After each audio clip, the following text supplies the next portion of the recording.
Iris Caldwell was George Harrison's girlfriend before he was in the Beatles, in Liverpool, England, in 1957. She later dated Paul McCartney in 1962. Her brother was Roy Storm, whose group The Hurricanes had as their drummer Richard Starkey, later known as Ringo Starr.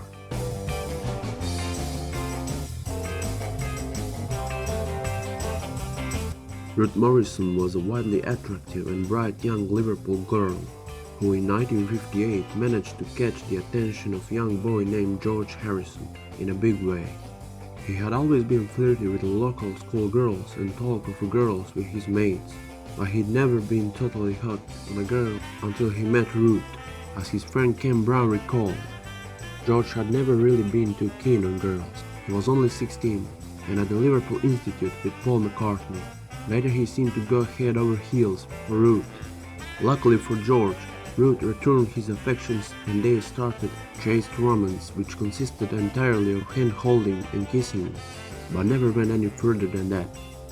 It was partially thanks to Ruth that George finally got to play a proper full gig with his mate John Lennon's band. John thought that George was too young to join the band properly, but he was so impressed with his playing that he occasionally let him guest on a few numbers, and that the Beatles got their gig at the newly opened Casbah Club, which Ruth and her gang of friends were helping the Best family to decorate. Back at that time, George was gigging with his friend Ken Brown, who remembers. It was summer of 1958, and Harrison and I were playing in the Les Stewart Quartet with a chap called Skinner. We spent hours practicing in a Lowlands club, Hammond's Green. We would probably go on playing at clubs, but for George's girlfriend Ruth.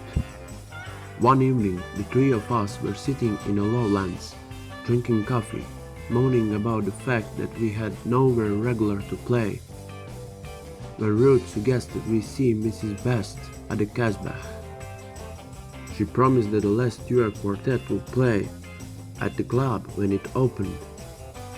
As it turned out, their fellow bandmate refused to play the gig after an argument with Ken, so he and George had to find a quick replacement in order to make up the band and keep their engagement.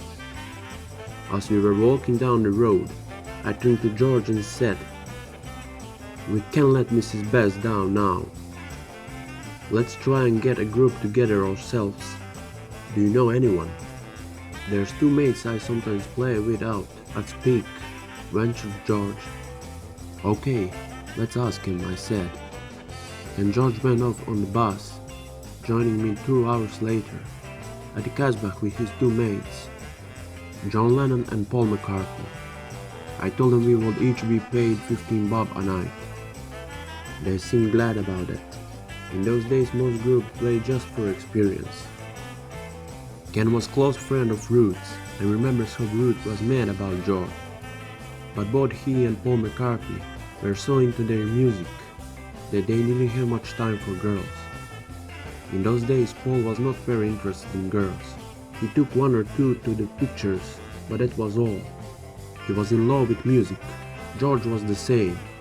Ruth was crazy over him, but he did not bother very much. George and Paul both thought it a great laugh that John was so keen on Cynthia. After her romance with George ended, she decided on a career path of a nurse and moved to Birmingham to pursue it.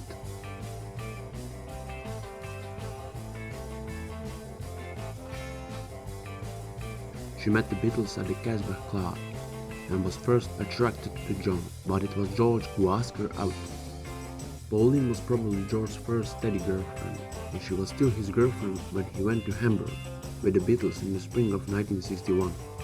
Unfortunately for George, while he was away, Pauline got the eye of Jerry Morrison of Jerry and the Peacemakers. With the George out of the country, Pauline went out with Jerry a couple of times, but she clearly told Jerry that George was her boyfriend and they could only be friends.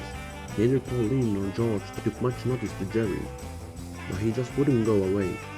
Eventually George asked Pauline to choose him or Jerry, and she picked Jerry, although George called her a few times afterwards to check if she was still happy. She married him in 1965.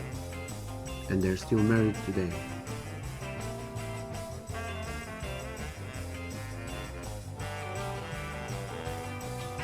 Bernardette Farrell was a young hairdresser who lived in Caldwell.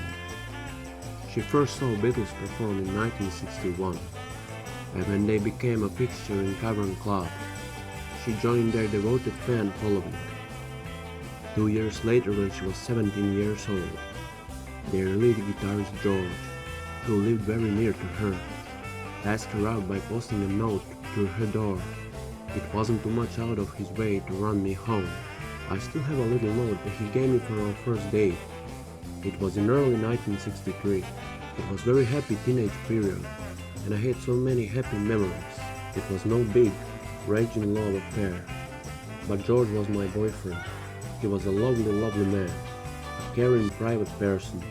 A lot of people said that he was quiet, but that's because they didn't get to know him. He was actually quite lively and humorous. He was always making dry quips. He was not shy, but he was happy to stand back and only speak when he thought it was relevant. He was a deep thinker who didn't say any more than it was necessary. When George's fame started to take him away from her more frequently, the pair amicably decided to break up, and Bernardette never held any grudges over his choice to leave her and pursue his career. It was just a short relationship that ended when he went to London. Some of the girls from the Guirron went off to follow the band, but that was not for me. We drifted apart with the pressure of his work. It was just one of those things.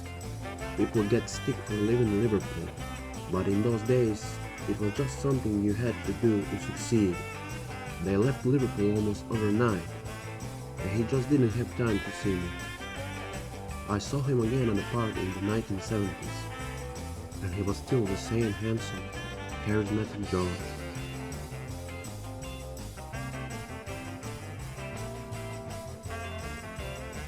Anne-Marie Guirron was born 2nd January 1943. She worked as a model and briefly dated George Harrison in the early 60s, when the Beatles first moved down to London. Around 1966, Marie started dating Justin Hayward of the Moody Blues, and he wrote the song Nights in White Satin about the end of his previous love affair and the start of his new love with Marie. Monica Bricken was briefly George's girlfriend when the Beatles were in Hamburg. She was 70 and was George, so they were underagers together. She said it was more of a platonic relationship, but she was there when George was deported and had to catch the train home.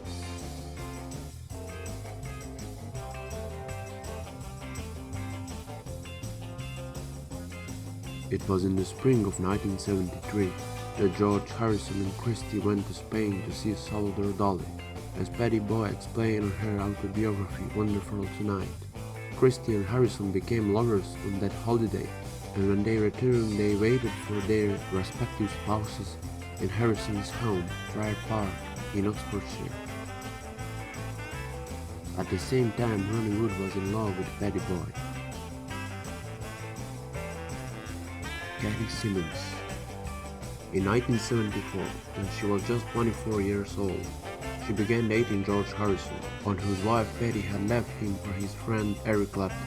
Convinced that their relationship was going to progress into something deep and meaningful, possibly even viewing George as her true love, she moved in with him into a little villa near St. George's Bay in Grenada. They spent several happy weeks there together, before George left for LA to plan his first solo concert tour, as Harrison flew off alone to Los Angeles. Leaving Katie behind quite broken-hearted, it became apparent that the affair was merely a casual fling for George.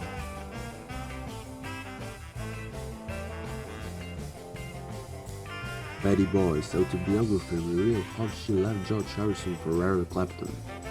Now Clapton's ex, Lori Santo, tells for the first time how she and Harrison got their own back with a 3-day affair of their own. Model Lori Santo has told how she had an affair with George Harrison so they could both get revenge on her womanizing partner Eric Clapton. She says they secretly got together in Hiroshima, Japan in December 1991 when Harrison and Clapton were playing on tour together, and spent 3 passionate days behind locked doors at Harrison's luxury suite at the Sun Plaza Hotel. Laurie describes it as an act of sweet revenge because Clapton famously stole Harrison's wife, Pattie Boyd, just 4 years after the Beatles married her in the 60s. The Italian-born model turned TV presenter says she also wanted revenge because Clapton had effectively frozen her out after the tragic death of their 4-year-old son Connor. In an interview with acclaimed journalist Daphne Barak, Laurie said, "It was amazing. We had so much to talk about. I will never forget that time. The memory of those 3 days are still with me. It was so private, so special. He asked a lot of questions about Eric. He needed to, and I needed to talk. He was so sweet. He was very caring. It was not all about sex."